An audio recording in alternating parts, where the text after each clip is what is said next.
Hello everyone, welcome back to my YouTube channel. So calculus of variation में आज का हमारा लेक्चर है सेकंड। ठीक है, इससे पहले वाले लेक्चर में मैंने आपको कैलकुलस ऑफ वेरिएशन का पूरा इंट्रोडक्शन, उस पर डिफरेंट केसेस, ठीक है, ये सब मैंने आपको कंप्लीट करा दिए थे।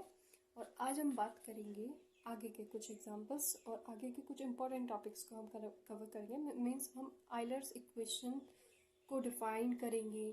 ठीक है, आइलर्स इक्वेशन पर बेस्ड न्यूमेरिकल प्रॉब्लम्स करेंगे। तो बाकी सारे टॉपिक्स आज मैं कवर करूँगी इस वीडियो में। इससे पहले जो मैंने आपको एक न्यूमेरिकल प्रॉब्लम कराई थी, आई होप वो आपको अच्छे से समझ आई हो। आज हम बात करेंगे इसके आगे के केसेस। ठीक है, when functional have a several dependent variable. अगर आपने लेक्चर फर्स्ट नहीं देखा है तो इस वीडियो में मैं उस वीडियो का डिस्क्रिप्शन में दे दूँगी, आप वहाँ से जाके कैलकुलस ऑफ वेरिएशन का वो पूरा वीडियो देख सकते हैं, जिससे कि आपको आगे और भी अच्छे से क्लियरली चीज़ें समझ में आ जाए। ठीक है, बाकी नोटेशन मैं आपको इस वीडियो में भी समझाऊंगी, इजीली आप उस वीडियो के नोटेशन भी यहाँ पर अच्छे से समझ सकते हैं। So when functional have a several dependent variable, that is integration x1 से x2 function x, y1 y2 up to yn, y1 y2 y dash, यहाँ पर y dash y1 dash y2 dash yn dash dx। यहाँ पे हमारे पास function में दो dependent variables हैं, क्या, y1 और y2।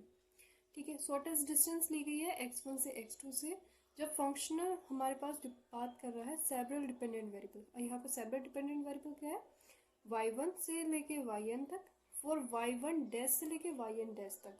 तो आइलर इक्वेशन हम क्या यूज करेंगे, ये।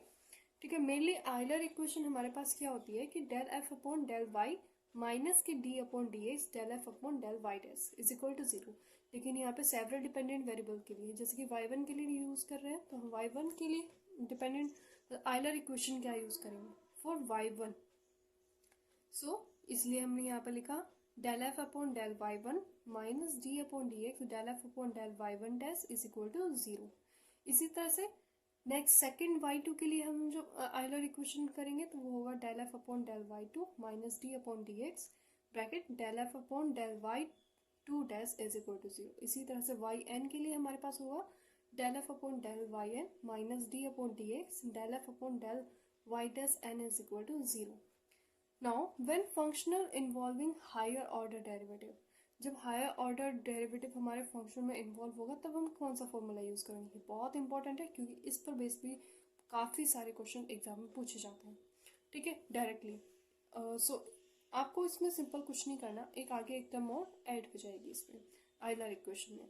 So that is integration x1 से x2 function x y1 dash y double dash. जब भी आपको फंक्शनल इक्वेशन में y डबल डैश लिखा आ जाए, ठीक है, फंक्शन आपका कुछ इस तरह से आ जाए कि function x y double dash, या कोई न्यूमेरिकल प्रॉब्लम आपको कुछ इस तरह से मिल जाए y double dash plus yx plus 2y double dash. तो आपके पास जैसे कि x1 से लेकर x2 तक आपको यहाँ पे सबसे पहले हायर ऑर्डर क्या दिख गया इसका डेरिवेटिव का, सेकंड। तो आपको समझ जाना है कि हमारे पास higher order derivative functional equation आपको यहाँ पे लगानी है। फंक्शनल आइलर इक्वेशन का फॉर्मूला हमें लगाना है, कौन सा, हायर ऑर्डर डेरिवेटिव का। ठीक है, हायर ऑर्डर डेरिवेटिव का फंक्शनल आइलर इक्वेशन का फॉर्मूला होता है del F upon del Y minus के D upon D X del F upon del Y dash. देखो इतना तो आइलर इक्वेशन है, ठीक है, plus D square upon D X square del F upon del Y double dash आ जाएगा। ठीक है, प्लस अगर और आगे टर्म ट्रिपल डेरिवेटिव तीन बार डैश लगाओ ट्रिपल डेरिवेटिव हो तो प्लस इसी तरह से क्या होगा नेक्स्ट टर्म हमारे पास D cube upon D X cube del F upon del Y triple dash. इसी तरह से nth के लिए minus one raise to the power n D raise to the power n upon D X raise to the power n del F upon del Y raise to the power n। ये formulas हो गए दो हमारे, एक तो several dependent variable और higher order derivative. इस पर बेस्ड हम न्यूमेरिकल प्रॉब्लम भी देखते हैं। ठीक है, so functional involve more than one independent variable. अगर हमारे पास more than one independent variables हमारे क्वेश्चन में हो तब हम किस तरह का Euler for the when functional involve more than one independent variable. So यहाँ पे more than one independent variables हमारे पास क्या क्या है, जैसे integration of function x, y, z।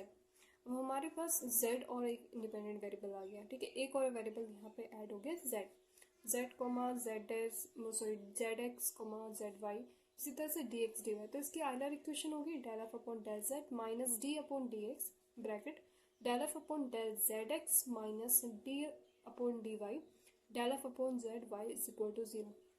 सो ये तो हमारे कुछ फॉर्मूलाज हो गए, लेकिन इन पर बेस हम न्यूमेरिकल प्रॉब्लम समझेंगे तो आपको अच्छे से समझ आ जाएगा। फर्स्ट हम एग्जाम्पल लेते हैं कि find the extremal of the function integration 0 to 1 Y square plus Y dash square D X, where हमें कुछ इनिशियल कंडीशन दे रखी है, बाउंड्री कंडीशन वाई 0 पे 0 है, वाई ऑफ 1 पे 1। अब यहाँ पे देखें किस तरह से कुछ लोगों को कंडीशंस बाउंड्री कंडीशन भी समझ नहीं आती, तो वो मैं अच्छे से समझाती हूँ। यहाँ पे हमारी जो अंदर वैल्यू दी होती है ये हमारे पास होती है एक्स के प्लेस पे, मतलब Y of x1 is equal to y1, ठीक है, y of x2 is equal to y2, ठीक। x के प्लेस पे फर्स्ट जब आप वैल्यू रखेंगे तो वो वैल्यू रखेंगे 0 और उसकी y1 पे वैल्यू क्या आएगी 0। इसी तरह से नेक्स्ट जब आप कंडीशन लगाएंगे ये हो जाएगी x2 और ये हो जाएगी हमारे पास y2। खैर अभी आगे समझेंगे तो आपको अच्छे से समझ आएगा। Solution here function x, y dash is equal to क्या है हमारे पास। अब यहाँ पे देखें सिर्फ सिंगल डेरिवेटिव है, मतलब सिंगल टेस्ट है, कोई सेकंड ऑर्डर नहीं है, फर्स्ट ऑर्डर है। आइलर इक्वेशन लगाएंगे डायरेक्ट आंसर आ जाएगा। सो फंक्शन हमारे पास x, y dash is equal to Y square plus Y dash square. Now del F upon del Y निकालेंगे तो हमारे पास क्या जाएगा, सिर्फ 2y plus 0 is equal to 2y। Del F upon Y dash is equal to क्या हो जाएगा 2y dash is equal to 0 is equal to 2y dash. Now ये क्यों निकाला, क्योंकि हमें आइलर इक्वेशन लगानी है। From Euler's equation we get del F upon del Y minus के D upon D X del F upon del Y dash is equal to 0। अब ये जो वैल्यू निकाली है आपने del F upon del Y, ये क्या है, ये 2y। Del F upon del Y dash क्या है हमारे पास 2y dash is equal to 0। So del F upon del Y की जगह हमने लिखा 2y माइनस, अब जैसे ही एक और डेरिवेटिव होगा इसके साथ अंदर, तो हमारे पास एक और मतलब डेरिवेटिव ऑर्डर लग जाएगा, तो 2y डबल डैश हो जाएगा इज इक्वल टू 0, क्योंकि हम उसको x के रेस्पेक्ट में और डेरिवेट करेंगे, फंक्शनल डिफरेंशिएट करेंगे, ठीक है, इज इक्वल टू 0। सो इसको जैसे ही हम यहाँ पे 2 था कोमा निकाल के 0 में चला जाएगा, हायर ऑर्डर को पहले लिखते हैं। सो ये तो हो गया हमारे पास। अब आप बोलेंगे कैसे लिखा, ये हमारे पास आ जाएगा माइनस के Y double dash plus Y is equal to 0, minus को अंदर मतलब कॉमन निकाल लेंगे, मल्टीप्लाई कर लेंगे तो हमारे पास आ जाएगा Y double dash minus Y is equal to 0। Equation number first. Now Euler, अब इसके हम लैग्रांज से इक्वेशन निकालेंगे, ठीक है। तो हमारे पास ये हो जाएगा M square minus 1 is equal to 0। So M is equal to plus minus 1 आ जाएगा। So solution of equation first we get. अब फॉर ये देखो रियल है और डिफरेंट है, ठीक है। सो इसका सोल्यूशन हमारे पास क्या मिलेगा, y is equal to c1 cos hyperbolic x plus c2 sin hyperbolic of x। जैसे कि आप इसको cos x और sin x भी लिख सकते हैं, ठीक है। Where c1 and c2 are arbitrary constant होगा। नाउ यूजिंग बाउंड्री कंडीशंस, अब बाउंड्री कंडीशन लगाएंगे, y 0 पे 0 है और y 1 पे 1 जो हमें दी हुई है। अब यहाँ पे देखो y 0 पे फर्स्ट हमने जब y 0 पे 0 रखेंगे तो हमारे पास क्या मिलेगा। अभी ये मैंने डायरेक्ट कर दिया यहाँ पे, आप यहाँ पे अच्छे से समझें। जैसे कि फर्स्ट कंडीशन हमारे पास ये y 0 पे 0, अब इसकी प्लेस पे y 0 पे 0, cos 0 पे वैल्यू क्या होती है पहले तो मुझे ये बताएं। cos 0 पे वैल्यू होती है sin 0 पे, cos 0 पे वैल्यू होती है 1, ठीक है। तो हमारे पास ये हो जाएगा सिर्फ c1 प्लस sin 0 पे वैल्यू कितनी होती है 0, तो ये हो जाएगा हमें c2, मतलब c2 हमें मिल जाएगा 0। तो इससे हमें क्या मिला, c1 हमें फर्स्ट कंडीशन से 0 मिला। अब हमारे पास सेकंड कंडीशन ये लगानी है। अब x के प्लेस पे क्या रखना है 1 और y2 के प्लेस पे क्या रखना है 1, तो यहाँ पे 1 इज इक्वल टू y के प्लेस पे क्या रखा है 1 इज इक्वल टू, अब अंदर जो भी x है x के प्लेस पे 1, सो c1 cos x cos 1 sorry और sin प्लस c2 sin 1, ठीक है। अब यहाँ पे देखो c1 की वैल्यू कितनी है 0, इक्वेशन नंबर ऊपर वाली वैल्यू से लिया, c1 0 हो जाएगा तो 1 इज इक्वल टू क्या हो जाएगा c2 sin 1, ठीक है। तो c2 हमारे पास क्या आ जाएगा, यहाँ से c2 हमारे पास आ जाएगा 1 अपॉन sin 1, ठीक है। अब हाइपरबोलिक ने लिखे इसको sin 1 ही लिखे। अब हमारे पास C2 की वैल्यू फाइंड आउट हो गई, C1 की वैल्यू फाइंड आउट हो गई। ये वैल्यू हम कहाँ रखेंगे, इक्वेशन नंबर फर्स्ट में। ये वैल्यू आप जैसे ही यहाँ रखेंगे तो हमारे पास सोल्यूशन आ जाएगा y is equal to, C1 की वैल्यू क्या थी 0, तो ये तो पूरी टर्म 0 हो गई। C2 की वैल्यू क्या आ जाएगी हमारे पास, ये 1/sin 1 और एक साइन हाइपरबोलिक x, ठीक है। तो हमारे पास ये हो गया इसका रिक्वायर्ड आंसर। ठीक, नेक्स्ट प्रॉब्लम देखते हैं। अगर नेक्स्ट प्रॉब्लम हमारे पास कुछ डिफरेंशिएबल फॉर्म में हो, ठीक है, तो क्या हम इसमें वही फॉर्मूला लगाएंगे, डिफरेंट आइलर इक्वेशन का फॉर्मूला लगाएंगे। बहुत इंपॉर्टेंट है, बहुत ज़्यादा इंपॉर्टेंट क्वेश्चन है, अच्छे से समझें। जब हमें डेरिवेटिव मतलब डिवाइडेड के फॉर्म में अगर हमें कोई एक्सट्रीमल फंक्शन दिया होता है तो उसमें एक डिफरेंट केसेस के, जो अभी हमने पहले फर्स्ट लेक्चर में केसेस पढ़े थे, वो वाला फॉर्मूला हम यहाँ पे लगाएंगे। So find the extremal of the function integration x0 to x1 y dash square upon X cube D x.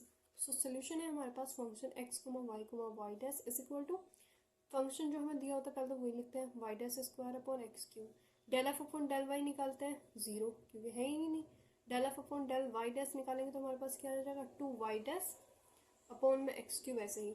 Now here y is absent, ठीक है, y तो एब्सेंट है ही। सो आयलर इक्वेशन क्या होती है हमारे पास, del F upon del Y minus के D upon D S, del F upon del Y dash is equal to 0। But हम ये फॉर्मूला यहाँ पे नहीं लगा सकते, क्यों, क्योंकि हमें फॉर्म किसी की है डिवाइडेशन की फॉर्म में, ठीक है।